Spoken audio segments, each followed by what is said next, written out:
हमारी उम्र के नौजवान रणवीर भाई और जो भी हैं, मेरी बातें आपको विचलित कर सकते हैं, मेरी बातें आपको कड़वी लग सकती हैं, इसलिए मैं पहले ही आपसे माफी मांगता हूं। मैं इस प्रकार के आयोजनों के सख्त खिलाफ हूं जहां पे एसी में बैठ के हम एसी की निंदा करें।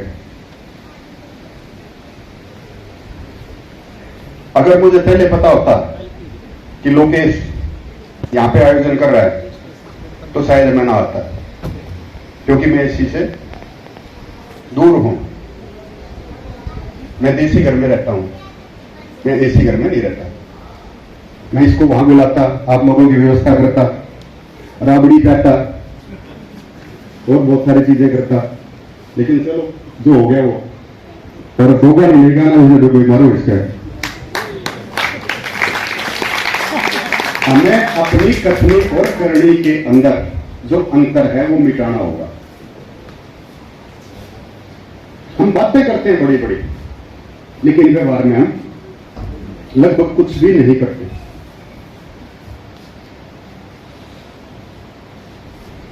अब मैं थोड़ा सा आप लोगों को मूल समस्या की ओर ले जाना चाहता हूं। समस्या कहां है? सबसे बड़ी समस्या कहां है?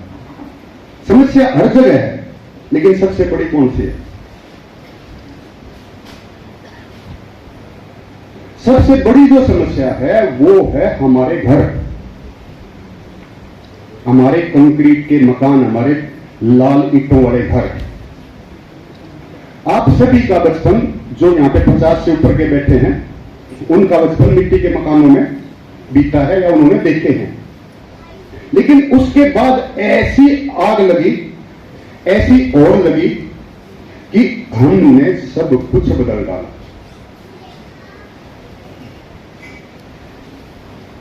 यहां पे जैविक खेती के एक्सपर्ट मेरे भाई दिनेश बैठे हैं, रणवीर बैठे हैं, और भी बैठे हैं। जैविक खेती की चर्चाएं आजकल हमें सुनने को मिलती है, व्यवहार में भी हम देखते हैं। तो इनको पता है कि 1 ग्राम उपजाऊ मिट्टी में, क्ले में जिससे ईंटें बनती हैं, उसमें कितने माइक्रोब्स होते हैं। 1 ग्राम उपजाऊ मिट्टी में कम से कम 3 करोड़ और अधिक से अधिक 100 करोड़ तक माइक्रोब्स हो सकते हैं 1 ग्राम, एक चुटकी मिट्टी में। और जो एक लाल ईंट बनती है वो 3.5 किलो उपजाऊ मिट्टी से बनती है। 3.5 किलो उपजाऊ मिट्टी का मतलब क्या है? 3,500 ग्राम। 3,500 ग्राम को आप 3 करोड़ से गुना कर दो और जो फिगर आए वो देखो। तो एक लाल ईंट पकाने में हम इतने माइक्रोब्स को जला देते हैं, फूंक देते हैं, नष्ट कर देते हैं, और ऊपर से बढ़ते हैं धार्मिक।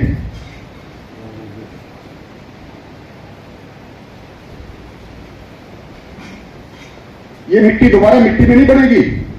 जितनी मर्जी सेफ सॉइल कोई सदगुरु हो चाहे कोई जगत गुरु हो, वो करते रहना, ये मिट्टी दोबारा मिट्टी में नहीं बदलेगी। राखी गढ़ी में आप लोगों के पास नहीं है, जाके देख लेना, सिर्फ मटके मटके पकाए जाते थे, मकान कच्चे थे, क्ले के थे।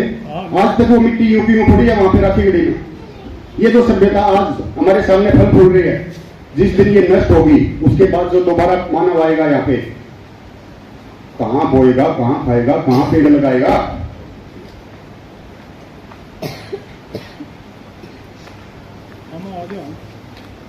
मैंने 1 ग्राम मिट्टी की बात की है, मैंने 1 पक्की ईंट की बात की है। कहां हो? हमारे बीच हमारे बड़े भाई कैप्टन योगेश जी जुलाना से विशेष रूप से चल के हमारे बीच में आए, हार्दिक स्वागत अभिनंदन करता हूं। कहां हो आप? Hello hello. अब मैं आता हूं, एक ईंट से आगे बढ़ता हूं, एक कमरे पे आता हूं, 10 बाई 10 के कमरे पे। जब हम 10 बाई 10 का कमरा बनाते हैं तो नींव समेत हमें लगभग 6,000 ईंट चाहिए होती हैं। 6,000 ईंट, और 6,000 ईंटों के लिए हमें 21,000 किलो मिट्टी चाहिए होती है, उपजाऊ मिट्टी। वो ना तो रेत से बन सकती, हाँ, मैं आ गया हूँ। ना वो कंकर से बन सकती। और ईंट उसी से बनेगी जिसमें मेरी फसल पैदा होती है, उपजाऊ मिट्टी उसी में बनेगी। 6000 ईंट बनाने के लिए मेरे को 21,000 किलो उपजाऊ मिट्टी कहीं ना कहीं से खोदनी पड़ेगी, उसको प्रोसेस करना पड़ेगा। उसको जलाने के लिए फिर मेरे को लगभग 6000 किलो लकड़ी या बुरादा या कुछ भी ईंधन वो हमें चाहिएगा। और 6000 किलो जब मैं लकड़ी जलाता हूं तो लगभग 3600 किलो कार्बन एमिशन में कर देता हूं। एक पेड़ जो मैं लगाने की बात कर रहा हूं, एक पेड़ जो बड़ा पेड़ है उसका एवरेज वजन है वो 500 किलो है। 3600 किलो में मैं 7 पेड़ जला देता हूं और एक मेरा ईंट तैयार होती है। नीचे करो, नहीं है ये सरकंडा है, इसके ऊपर बाद में आऊंगा, ये सोल्यूशन है। हम समस्या की भी बात करेंगे, मूल को समझेंगे और फिर आगे कैसे बढ़ा जा सकता है, समाधान क्या है, हम वहां तक की बात करेंगे। मैं आपको भौरा में छोड़ के नहीं जाऊंगा, आपका जो भी सवाल हो आप पूछ सकते हो। पहले मैं एक बार अपना पूरा कर लूं। तो 10 बाई 10 का कमरा बनाने में मैं लगभग 7 पेड़ के बराबर ऊर्जा को ईंट पकाने में लगा देता हूं। उसके बाद मैं ट्रांसपोर्ट करता हूं। उस ट्रांसपोर्टेशन में जो कार्बन एमिशन होता है उसको मैं नहीं मानता, नगण्य होता है। वो ईंट फिर मेरे घर पे आ जाती है। घर के जब मैं लेके आता हूं तो फिर मैं दूसरी चीज लेके आता हूं, सीमेंट। आप लोगों को पता होगा सीमेंट किस किस चीज से बनती है। सीमेंट के लिए हमें लाइम चाहिए, सीमेंट के लिए हमें जिप्सम चाहिए, सीमेंट के लिए हमें सिलिका चाहिए, सीमेंट के लिए हमें एल्यूमिना चाहिए, सीमेंट के लिए हमें मैग्नीशिया चाहिए। इन सभी को 1500 से 1600 डिग्री पे जला के फूक के पहले तो कहीं ना कहीं माइनिंग करेंगे। जहां पे माइनिंग करेंगे वहां पे आज धरती का बुरा हाल हुआ है। नागौर के आसपास आप जाके देखेंगे, जहां पे चूना निकलता है वहां पे ऐसा लगता है कि मैं साक्षात नरक में आ गया हूं। ऐसे ही जिप्सम के लिए, जिप्सम जो है वो आज हम राजस्थान में खत्म हो गया तो नीचे नीचे सुरंग बना के पाकिस्तान के वहां से निकालने लग रहे हैं। उनको पता ही नहीं लग रहा कि यहां पे जिप्सम निकाल रहे हैं और हम निकाल रहे हैं। फिर उसको बड़े बड़े ट्रकों में या बड़े बड़े ट्रेन में भर के एक प्लांट पे ले जाया जाता है, जिस प्लांट का नाम है सीमेंट प्लांट। सीमेंट प्लांट पे 1500 डिग्री सेंटीग्रेड पे वो सारी चीजें पहले फूकी जाती हैं। उसके अंदर जो जीव जीवाणु सारे खत्म हो जाते हैं। उसके बाद वो क्लिंकर्स बनते हैं। क्लिंकर्स के बाद उसका पाउडर बनता है। वो पाउडर आसपास फैलता रहता है और सीमेंट प्लांट के 5 किलोमीटर के रेडियस में कोई भी पेड़ पौधा बचता ही नहीं है। उसके ऊपर वो सीमेंट जाके जम जाती है, नमी आती है तो ओस पड़ती है तो उसकी पक्की लेयर बन जाती है, पत्थर बन जाता है, वो सारे बच जाते हैं। सीमेंट प्लांट के नीचे, धरती के नीचे चौवा बिल्कुल खत्म हो जाता है, पानी बिल्कुल खत्म हो जाता है। फिर उस सीमेंट को लेके हम अपने घर पे आते हैं। एक 10 बाई 10 के कमरे में कम से कम 50 से 60 कट्टे लग जाते हैं। पहले नीचे टाई बीम दो, फिर बढ़िया नींव होनी चाहिए, फिर उसके बाद एक और टाई बीम होना चाहिए, फिर पिलर होने चाहिए, ना तो भूकंप आ गया तो सारा घर पड़ जाएगा। फिर एक और बड़ा लेंटर होना चाहिए जो उसके ऊपर ट्रक खड़े करने हो। फिर तो मंडेरे भी चाहिए। तो इसमें लगभग 60 कट्टे लग जाते हैं। 60 गुणा 50 कितना हो गया? 3000 किलो। 3000 किलो सीमेंट बनाने में कितनी ऊर्जा लगती है? 3000 किलो सीमेंट बनाने में फिर वही, क्योंकि इसमें टेक्नोलॉजी अच्छी होती है तो 1 किलो सीमेंट 1 किलो कार्बन से बनती है। 3000 किलो कार्बन वहां पे लग गया। मतलब कि लगभग 6 पेड़ वहां पे सवा हो गए। प्रकृति की जो सारी ऐसी तैसी थी वो तो करी थी, ऊपर से वो भी कर दिया।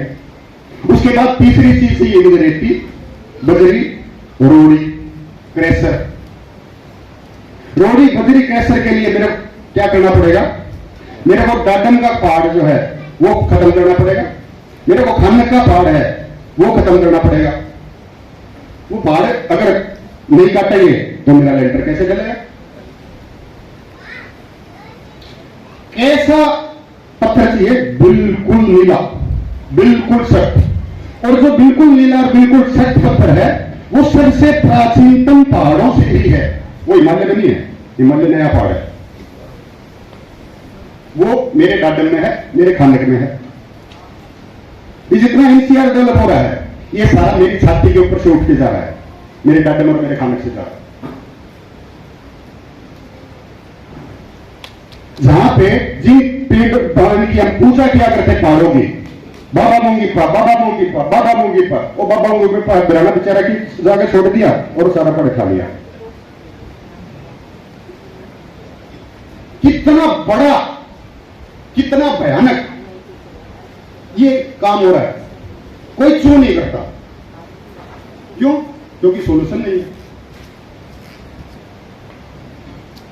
उसके बाद अगला जो काम होगा वो क्या होगा? ये जो पहाड़ कट रहे हैं इसमें कितना कार्बन एमिशन हो रहा है, इसमें कितना क्या कुछ हो रहा है, ये आप कल्पना कर सकते हैं।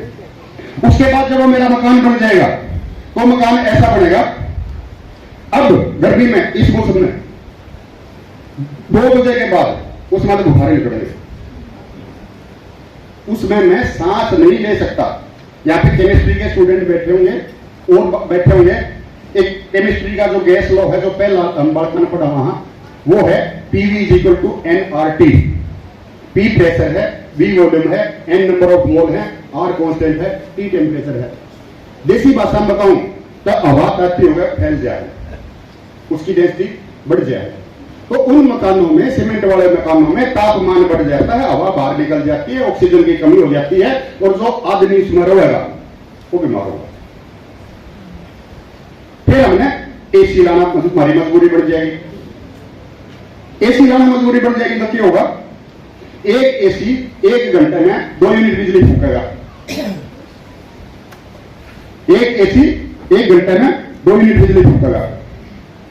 जब 10 घंटे भी AC चला तो कितनी यूनिट बिजली होगी? 20 यूनिट। 30 दिन के अंदर कितनी होगी? 600 यूनिट। 8 महीने चला तो 240 गुना 600 कितनी होगी? पढ़ा लो, मैं ना पढ़ाऊं, तुम भी करो, तुम्हें पढ़ी लिखी हो, मेरे कहने के बता बता बता। तो भी सीखा।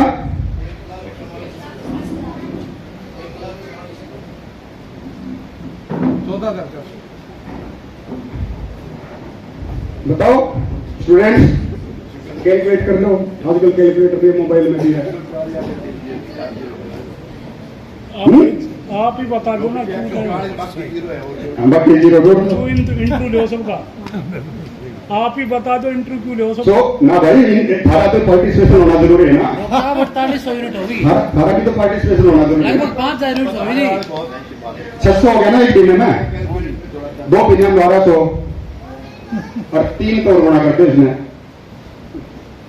6 महीने कर करना तो 5000 होगी, 4800। कितना भी मान लो तुम, 5000 मान लो, कोई घाट पर चला हुआ है, कोई बात चला हुआ है, ठीक है।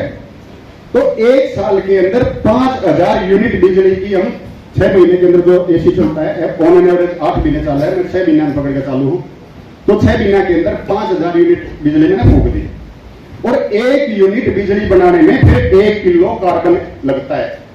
5000 का मतलब ये है कि 1 साल के अंदर मैंने 10 पेटा के बराबर ऊर्जा फूक दी। 10 पेटा की 1 साल के अंदर वहां पे वो कर दी।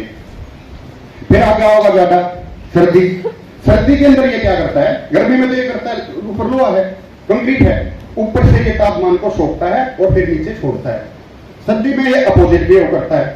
सर्दी में ये ऊपर जो तापमान है, तो मान लो पाला पड़ गया और ओस पड़ गई तो और ज्यादा ठंडा हो जाएगा और फिर ये नीचे ठंड छोड़ेगा। फिर इससे बचने के लिए हमें हीटर चाहिए। इधर बाहर तापमान सही होगा, बढ़िया होगा, और घर के अंदर हम कांपांगे। उसके लिए फिर हीटर चाहिए 2 महीने, 10 घंटे फिर हीटर चलेगा, उसके अंदर भी इतनी वो चलेगी। ये इस हिसाब से हमारा जीवन चल रहा है। उसकी जो कमरा है, उस कमरे की जो लाइफ है, जो सिविल इंजीनियर कहते हैं, जो आर्किटेक्ट कहते हैं, जो सीमेंट कंपनियां कहती हैं, वो कहती हैं 50 साल। जब से सीमेंट में फ्लाई एश मिली है, सीमेंट रही है नहीं कि मैं और बड़ी दीवा जो अगर आप दूध में बड़ा नींबू गिर दें तो क्या है, दूध फट जाएगा ना।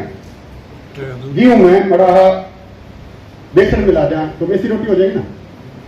न्यू सीमेंट बनी थी उस टाइम पे, सीमेंट की कंपोजिशन कुछ और थी, लेकिन हमारी मजबूरी क्या हुई कि हमने कोयला फूक फूक कर इतने बड़े बड़े राख के पहाड़ ला दिए कि उन राख का क्या करा, वह राख जो हमने सीमेंट में मिलानी शुरू कर दी तो सीमेंट न रही। आज हमारा घर बना है, दूसरे साल उसमें तरेड़ आ जाए। क्यों? क्योंकि सीमेंट नहीं है। उसके बाद 50 साल के बाद वो कंडम घोषित हो जाता है, फिर उसको तोड़ने के पैसे लगते हैं, फिर वो जहां पे जाके डलता है, उसका मलबा डलता है, वहां पे धरती के ऊपर एक पक्की सरफेस हो जाती है, वहां पे कोई जाड़ा भी नहीं उग सकता। ये तो मैंने 1 साल का कार्बन एमिशन बताया 10 पेटा का बराबर। अगर 50 साल का है तो 50 गुना 10 कितना हो गया? 500। एक आदमी 500 पेड़ के 5 लाने के उसके दर्जे का कौन है? शुरू से लेकर आखिर तक अगर मैं बात करूं तो एक 10 बाई 10 के कमरे के लिए ऊर्जा की जो खपत है उसके लिए 1000 के आसपास पेड़ों की जरूरत होती है, उसका हम बलिदान कर देते हैं। फिर वो जो कार्बन एमिशन होता है वो हमारे वातावरण में क्लाइमेट चेंज कर रहा है। 9 दफा आ चुका है, अब 4था दिन है, एक बार भी लू नहीं चली। लू नहीं चलेगी तो क्या होगा? अरे मानसून नहीं आऊंगी, मानसून नहीं आओगे तो क्या होगा? अरे मीह नहीं बरसेगा, अरे मीह नहीं बरसेगा तो क्या होगा? हमारे दाने नहीं होंगे, हमारे दाने नहीं होंगे तो क्या होगा? भूखमरी होगी। और क्या होगा? अफरा तफरी मचाइए। तो अफरा तफरी से बचने के लिए हमें जो है अपना रास्ता बदल लेना है। अफरा तफरी से बचने के लिए हमें अपना रास्ता बदल लेना है, और मैं पिछले 2 साल से पूर्णतया अपना रास्ता बदल चुका हूं। आप जितने भी यहां पे बैठे हैं सबके गुजर गया हमने सबने। जैसे ही गर्मी आती थी, तालाबों में क्रेड फटती थी, तो हम सारे के सारे डरे दौड़ना लग जाया करते थे। उससे हमारे सारे तालाब साफ हो जाते थे, वाटर रिचार्ज हो जाता था, और हमारे घरों के लिए बिल्डिंग मटेरियल बन जाता था। डरे ले लाके थाना में गिरा करते, उनने कूट दिया करते, उन पर हमारे बल्द तक खड़े रहते थे। बल्द के अंदर कितना वजन होता है, उसके पर कितने खुर कितने तेज हो हैं, उन पर भी फर्श खराब नहीं करते। भाई साहब इस टाइप से आगे से आगे नेचर के साथ चलते हैं। आज हम नेचर के साथ बिल्कुल भी नहीं चल रहे। अब सोल्यूशन क्या है? सोल्यूशन वही है जो मेरे बुजुर्ग रहते थे।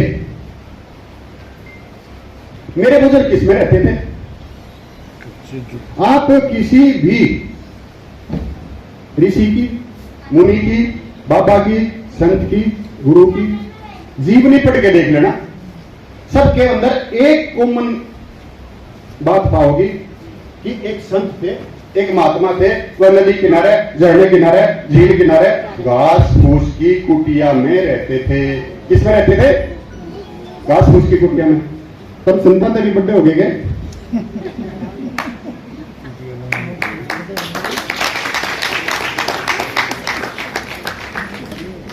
वो घास कौन सा है? वो घास कौन सा है जिसके अंदर हमारे बुजुर्ग रहते थे? वो घास है कुशा प्रजाति। कुशा प्रजाति, कुशा प्रजाति के पौधे पूरे भारत में, पूरे विश्व में मिलते हैं, और सबसे अच्छा कुशा प्रजाति का जो पौधा है वो मेरे हाथ में है, सरकंडा।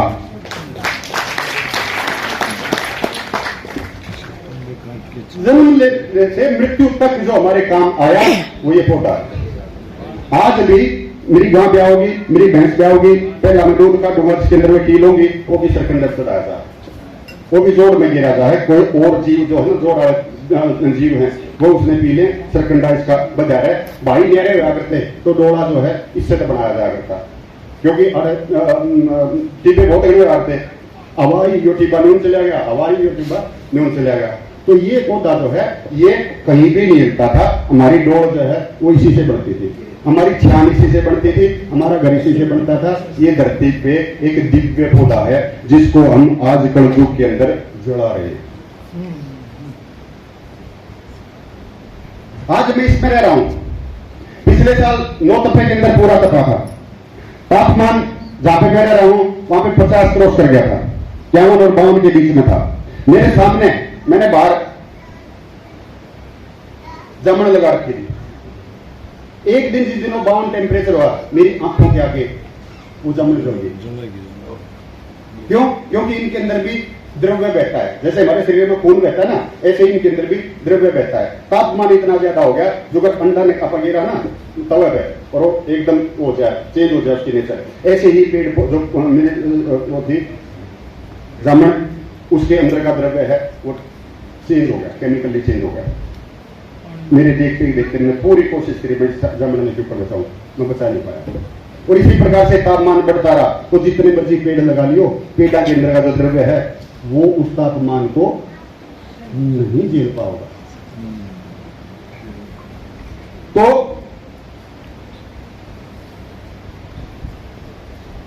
और बड़ी कड़वी बात कह दूं, रह रही है बहुत बड़ी।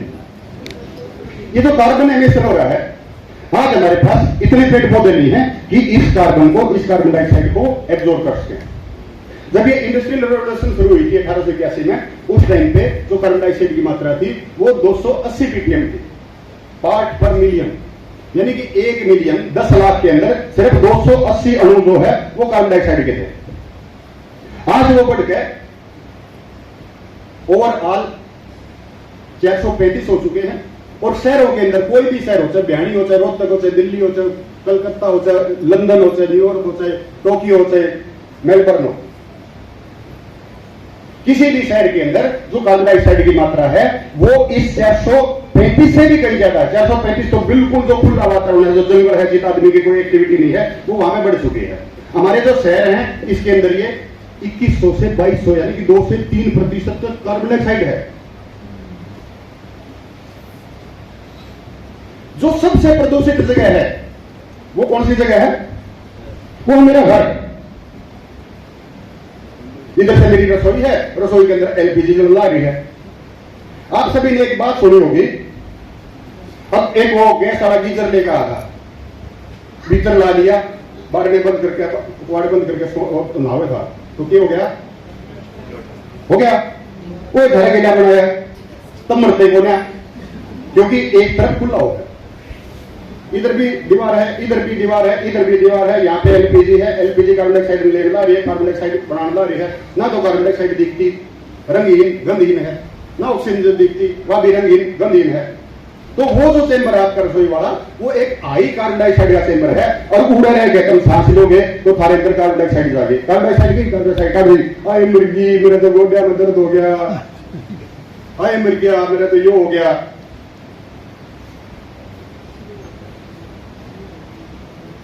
और ये जो कार्बन डाइऑक्साइड है इसको एब्जॉर्ब कौन कर रहा है? इस कार्बन डाइऑक्साइड एब्जॉर्ब कर रहा है हमारे समंदर, पानी समंदर। और वहां पे समंदर की पीएच चेंज होने लग रही है। H2 + CO2 = H2CO3 carbonic acid. समंदर का पानी तेजाब भी होने लग रहा है। थारे ऊपर को तेजाब गिर देते हो, क्या हो रहा है? उनको ऊपर हम तेजाब गिर ला रहे हैं, वे तड़प तड़प के मर ला रहे हैं समुद्री जी। इधर हम ये पहाड़ा ने नष्ट कर ला रहे हैं, इधर हम प्रकृति ने नष्ट कर ला रहे हैं, इधर हम सब क्या नष्ट कर ला रहे हैं। और अपना आपने पढ़े लिखे जवान तक पढ़े लिखे हो गए। हाँ, सोल्यूशन क्या है? सोल्यूशन है प्राकृतिक घर। प्राकृतिक घर। और प्राकृतिक घर कितने होते हैं? प्राकृतिक घर एक प्रकार के नहीं होते, प्राकृतिक घर अनेक प्रकार के होते हैं।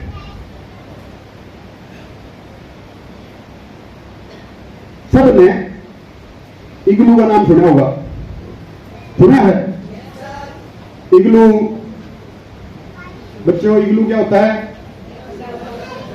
बताओ बताओ। बर्फ का घर, यानी कि साइबेरिया में जहां पे तापमान जीरो से ऊपर नहीं जाता, जहां पे बर्फ पिघल ही नहीं सकती, वहां पे वो लोग बर्फ से मकान बना के रहते हैं। ये है प्राकृतिक घर। तो आपके आसपास जो भी है उससे आप अपना घर बड़ी आसानी से बना सकते हो।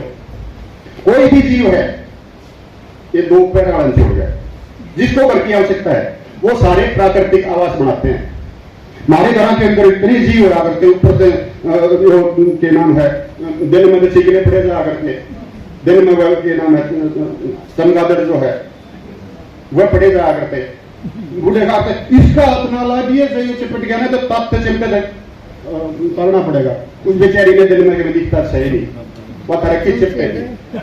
लेकिन बुजुर्ग थे, उनको पता था कि ये जो है रात को निकलती है और रात को इसका भोजन मच्छर है। हमारे सर पर कदे न्यू नांडगी कदे न्यू नांडगी, जितनी मच्छर के कारण चढ़ करके और अपनी छाती में उड़ेगी। ये कितना है कि किसे घर में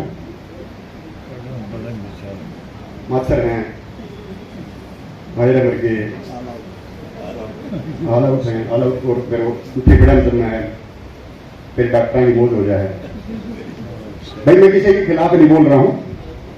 कई बार जब मैं इस प्रकार से बोलता हूं तो कुछ लोग बोलते हैं तो सीमेंट लॉबी के खिलाफ बोल रहा है, तो पत्थर लॉबी के खिलाफ बोल रहा है, इस लॉबी के खिलाफ बोल रहा है, उस लॉबी के खिलाफ बोल रहा है। मैं किसी के खिलाफ नहीं बोल रहा, मैं आपको आप लोगों की आंख खोलना चाहता हूं और मैं आप लोगों से प्रार्थना करना चाहता हूं कि प्रकृति को बचा लो, वरना तुम बचोगे नहीं। जिस हिसाब से ये जलवायु परिवर्तन हो रहा है, जिस हिसाब से हम चल रहे हैं, वो रास्ता खड्डे में रहा और खड्डे में पड़ांगे, जीरन पड़ांगे तो हमने कोई बचा नहीं। तो प्राकृतिक घर एक प्रकार की नहीं होते, प्राकृतिक घर अनेक प्रकार के होते हैं। सबसे पहला आता है mud house, cob house. Mud house आदमी की तरह, आदमी हमेशा रहा पानी के आसपास, तालाब के आसपास। जैसे ही तालाब सीखा, माटी काट ली, माटी की ईंट बना ली और इसके अंदर अपना मकान बना लिया। जिस प्रकार अगर आप सिंधु घाटी की सभ्यता देखोगे, उससे पुराना जो बेडाना है वो देखोगे, या राठी भी देखोगे 15,000 साल पुरानी, वहां पे वो ही कोप हाउस थे। मेरे दादा के टाइम पे भी वही था, जोड़ माते माटी काट ली, ईंट बना ली और वह अपने हिसाब से कर ली, आसपास से सरकंडा और लकड़ी ले आए, उससे अपनी छत बना ली। आज तुम जितना कमाओ ना, जितना भी कमाओ, एक ही टारगेट था, कोठी बना लिया। जब तुम उस हिसाब से कोठी बनाओगे, उस हिसाब से महल बनाओगे, तो तुम स्वस्थ भी रहोगे, प्रकृति भी बचेगी। मेरा जो रोहतक का मकान है उसके अंदर 2 एसी है और मेरा जो बिजली का बिल वहां पे आता है रोहतक वाले का, वो आता है 35 से 40 हजार के बीच में। और जो मेरा तोशाम वाला है, छपार जोगियान वाला है, वहां पे मेरे पास बछड़े भी हैं, बल्द भी है, गांव भी है, आनिया जानिया भी है, आम भी हैं। बिजली का बिल आओ 600 रुपये, कोई एसी की जरूरत नहीं।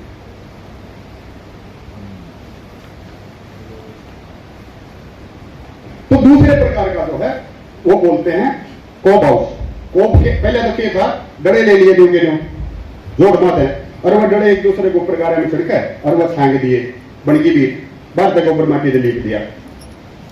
गोबर माटी जब धरती लगे तो थारे धोरा भाई कैक्टस है, थारे धोरा ये है, गिलोय है, थारे धोरा बहुत सारे बूंद हैं,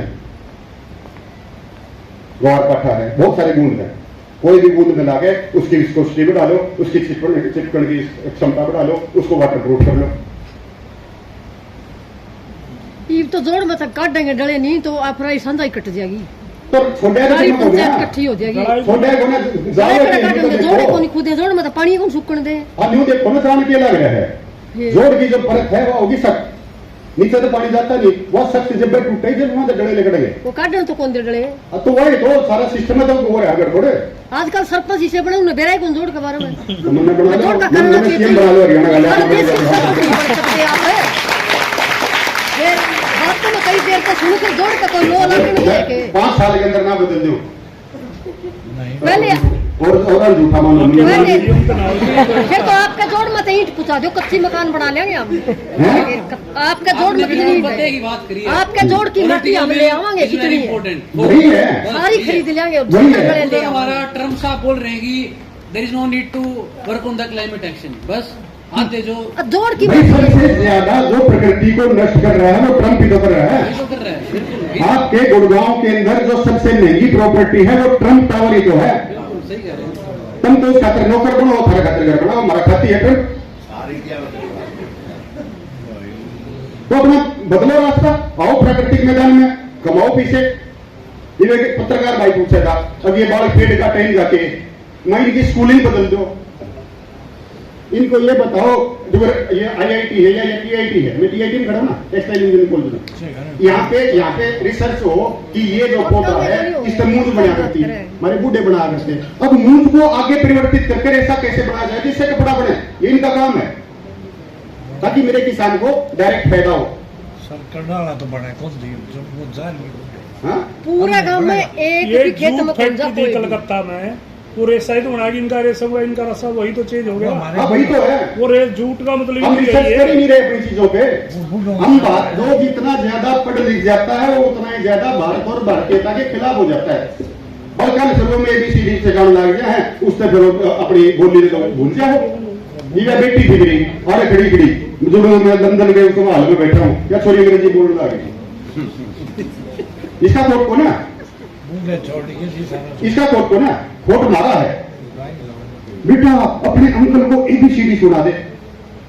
मुन्ने फिर वो इंग्लैंड जाना था, वो मेरी बेटी ने जिस जगह जाना था, मेरा छोटा भाई है, उन्हें फार्म भर दिया अंकल, वो फार्म हो गया रिजेक्ट। मुझने बोला दूतावास ने, मैं की बात है छोरी का तूने वीजा कैंसिल क्यों कर दिया, रिजेक्ट क्यों कर दिया। मैंने व्हाट इज अंकल, अंकल तो कुछ होता ही वो है, हम तो सारे अंकल घंटी अंकल। फिर फॉर्म भरा तो आपने पूछा नहीं। आप पूछे फिर मैंने बोला न्यू लेके brother of my father, brother of my father लेके जो कि हो अंकल, कोई समझा नहीं है। काका है, मामा है, फूफा है, जीजा है, मौसा के शब्द है। तो अंकल को बहुत लाइकी थी। भाई मन दिखाऊं है, मैं बैठा हूँ, किसी ने कोई सवाल पूछना हो तो न कह दूं 5 मिनट मैंने दे देगी, अभी नहीं देगी। किसी का कोई 2-3 सवाल अगर कोई करना चाहता है तो अदरवाइज जो है मैं टीबा का अपना ढूंढा ला रहा हूँ, पूरा जी। ढूंढना पावांगे हम। हाँ आप एड्रेस नोट करा दो ना, सबसे बढ़िया एड्रेस गांव सरकार जोगियां वाली, तो शाम और शिवानी के बीच में मैं वहाँ पे 2 से 3 महीने और हूँ, उसके बाद मैं अपना डेरा खाली की तौर ले जाऊंगा। बालक तो आपके ऐसी बनाने लग रहे, आप टिब्बे बैठे तो और उनके शिक्षा है। ऐसे है, मैं तब करना है, हमारे को बचपन से समझाया सिखाया जाता है कि जो 25 साल पहले हैं वह तो हमारे कर्मचारी गए, 50 साल तक हम आगे रहते, 50 साल के ऊपर हम वानप्रस्थ। तो मैं तो अपनी वानप्रस्थी काटने ला रहा हूँ बड़ में बैठ के। आगे जो बताया गया संन्यास के क्षेत्र के बाद भारी गोटे काम ना करेंगे, बाबा अपने संन्यास ले जाएंगे जो अपनी भारतीय सारे तो बाबे नहीं बढ़ सकते काम। बालकन है ये और चीज देखनी है, जब बालक कोई चीज दुनिया में देखेंगे तो वो उल्टे नहीं हम, बच्चा ने बच्चा इसलिए उनको वो दुनिया दिखानी भी जरूरी भाई, तू है। भी सही उत्तर दे रही है। सही क्या हाँ, बिल्कुल खड़ा खड़ी कह रही है। कोई सवाल? भाई चलो एक बात है, महाराज तो ऊपर तय ले आवे आपकी परीक्षा भाई, मन महाराज अगले हाँ दिन जी की बोलो। आज पढ़ाई के चक्कर में 35 साल की लड़कियां होगी, लड़के हो गए, तो परिवार बचे कहाँ है? परिवार है का? जब हम पुश्तैनी काम करते थे तो हम पुश्तैनी घर में रहते थे, अब हम पुश्तैनी काम नहीं कर रहे, अब हम अपने बच्चों को नौकर बनाने की दौड़ में लगा रहे हैं। और नौकर तो किसी जगह जाकर उड़े नौकरी करेगा, थारा घर किधर जाएगा वो।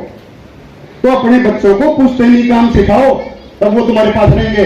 पंजाब के अंदर क्या चल रहा है? हाँ तो राज्य में की दिक्कत है? कोई दिक्कत नहीं है। मैं भाई PhD कर गया, विदेश में गया, दुबई देख ली, अमेरिका देख लिया, अमेरिका यूनिवर्सिटी में लेक्चर देने खातिर बुलाई। लास्ट में मेरा ये समझ में आया, जब पर्यावरण बचाना है तो इस हिसाब से ही आगे आना पड़ेगा।